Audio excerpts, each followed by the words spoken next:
ছিল একটি ভয়ঙ্কর অন্ধকার রাতে।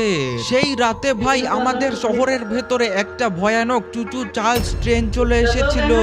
আর সেই ট্রেনটা সোজা আমার বাড়ির সামনে চলে আসে, কারণ এই ভয়ানক চুচু চার্লস ট্রেনটা আমাকে মারতে চায়। তবে দূর থেকে এইসব বিষয় একটা ট্রেন ইটার মনস্টার দেখছিল।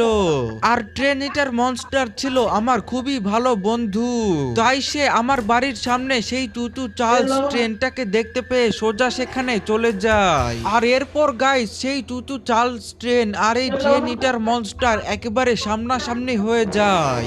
আরে এই শয়তান চুচু চার্লস ট্রেন, বাঁচতে চাইলে এইখান থেকে চলে যা, এইটা আমার বন্ধু আপনের বাড়ি। আরে আজ তো আমি তোর বন্ধুকে একেবারে মেরে খেয়েই ছাড়বো, আর তুই আমার কিছুই করতে পারবি না। তোর এত বড় সাহস, তুই আমার বন্ধুকে খাবি? আজ তো আমি তোকেই খেয়ে ফেলবো। আর এই কথাটা বলে গাইস সেই ট্রেন ইটার মনস্টার সেই চুচু চার্লসকে একেবারে গিলে খেয়ে ফেললো। আর তারপরে সেই ট্রেন ইটার মনস্টারও সেইখান থেকে চলে গেল। কিন্তু গাইস সেই চুচু চার্লস ট্রেনটা যখন আমার বাড়ির সামনে দাঁড়িয়েছিল, তখন সে সেখানে 4টা কালারফুল ডিম ফেলে গিয়েছিল।